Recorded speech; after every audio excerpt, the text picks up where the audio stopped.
அவங்கள நரகத்துக்கு தர வேலையை கொடுங்கன்னு சொன்னேன். പക്ഷേ ഏറ്റവും കുറവ് അഴിമതി നിറഞ്ഞ നല്ല ദിവസങ്ങളല്ല, ബാക്കി 3 ദിവസം മോശമാണ്. ശനി ഞായർ ദിവസങ്ങൾ അവധി ദിവസങ്ങളായിരിക്കും. അല്ലെങ്കിൽ അഴിമതിയില്ലാത്ത സ്ഥലം കേരളമാണെന്ന് ട്രാൻസ്പെറൻസി ഇന്റർനാഷണൽ എന്ന് പറഞ്ഞിട്ടുള്ള സർവേയുടെ ഭാഗമായിട്ട് പറഞ്ഞിട്ടുണ്ട്. അതുകൊണ്ട് അന്റെ കേരളത്തിനെ കുറിച്ച് പറഞ്ഞാൽ ഞാൻ അത് പ്രതികരിക്കും. തിരിച്ചു വിളിച്ചോണ്ട് പോണം. സത്യമാണോ ഈ പറയുന്നത്? സത്യം. ഞാൻ സ്വർണ്ണക്കടത്ത് 1, live mission 2, AI camera 3, phone 4, മാസപ്പടി 5, ശബരിമല 6, പയ്യന്നൂർ ഫണ്ട് 7. എന്തിനേറെ പറയും.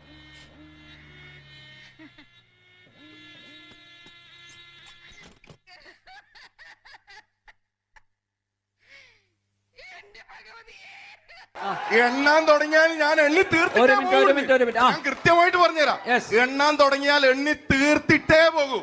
ഷംസീറിന്റെ ഭാര്യയ്ക്ക് ജോലി കിട്ടാൻ വേണ്ടിട്ട് നിങ്ങൾ ആ വഴിവിട്ട ഇടപെടൽ നടത്തിയില്ല. അതല്ലേ സ്വജനപക്ഷപാതം?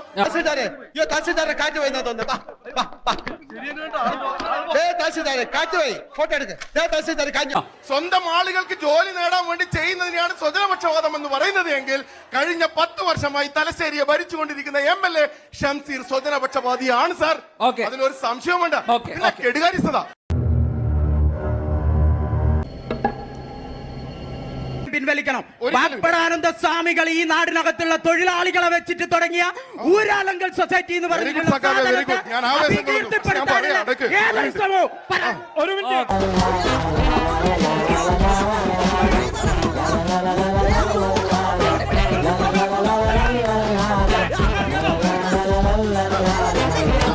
മലബാർ ക്യാൻസർ സെന്ററിൽ നിങ്ങൾക്ക് കൈയിട്ട് വരാൻ ഓപ്ഷൻ ഇല്ലാത്തതുകൊണ്ടാ സുഹൃത്തെ, അങ്ങോട്ടേക്ക് അടുപ്പിക്കാത്തോണ്ടാ.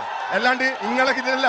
ഇതില് ഇവിടെ ലോഗൻസ് റോഡ് 5.5 കോടി രൂപയാ ചെലവഴിച്ചത്. ആരാ നടപ്പിലാക്കിയത്? ഈ 5.5 കോടിന്റെ റോഡാ ഇത്.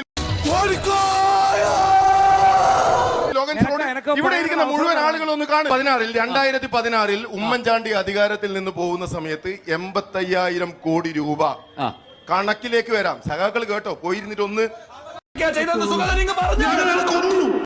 ഞങ്ങൾക്കൊരു നല്ല അഭിപ്രായമില്ല. മുഖ്യമന്ത്രിയാണ് അങ്ങേര് വന്ന് കേരളം നശിച്ചു. 85,000 കോടി രൂപ കടം. ഇപ്പോഴെത്രയാണെന്നറിയാ? ഇപ്പൊ ഈ 2026 പൂർത്തിയാകുന്ന സമയത്ത് അത് 6 ലക്ഷം കോടിയിലേക്ക് എത്തി നിൽക്കും. ഇതിവിടുന്ന് കൊണ്ടുപോയില്ലേ? ഇതിവിടുന്ന് കൊണ്ടുപോയില്ലേന്ന്? കൊണ്ടുപോയെങ്കിൽ ഇതെങ്ങനെ ഇവിടെ കിടക്കോ? ഇതെടുത്തു. ഇതാ കണക്കെടുത്തും ചോദിച്ചു നോക്ക്. ഞാൻ പറഞ്ഞ കള്ളാണെങ്കിൽ ഇവിടെ ചോദിക്ക്. വെറുതെ താനൊരു തറവാടിയല്ലേ? താൻ എന്ത് കൊള്ളരുതായ്മയോട് ഇവിടുത്തെ പാവപ്പെട്ട ജനങ്ങളോട് കാണിച്ചു കൂട്ടി? എനിക്ക് മനസ്സിലാവുന്നു. നിനക്ക് എന്താണ് മനസ്സിലാവാത്തെ? അനാവശ്യം പറഞ്ഞാൽ അടിച്ച് പല്ല് ഞാൻ പൊളിക്കും. കഥ പറയുന്നു, ഒരാൾ ചോദിക്കും, അവിടെ മുന്നിൽ തല കുനിക്കുന്നു. അതാണ് സഖാക്കളുടെ ഗതി. ചോദ്യം. ഇല്ല മരിക്കുന്നില്ല, ജീവിക്കുന്നു ഞങ്ങളിലൂടെ.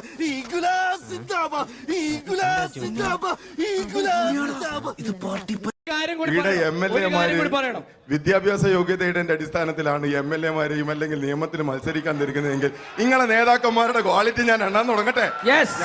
ഉറക്കം വന്നോണ്ട് തോളിലിട്ടതാ. 2 ഓലക്കീറോ വെള്ള തുണി എടുത്തോളൂ എന്നെ മൂടാൻ. എണ്ണാൻ തുടങ്ങട്ടെ. ഞാൻ തുടങ്ങണേ. നിങ്ങൾ അതെല്ലാം വിട്ടുപിടിച്ചോ? ഞാൻ ആദ്യം തന്നെ ഒരു അഭ്യർത്ഥനയുള്ളത്, നിങ്ങൾ നാളെ മറ്റന്നാൾ 1-ാം തീയതി ഞാൻ ആദ്യം കൃത്യമായിട്ട് പറഞ്ഞുതരാം.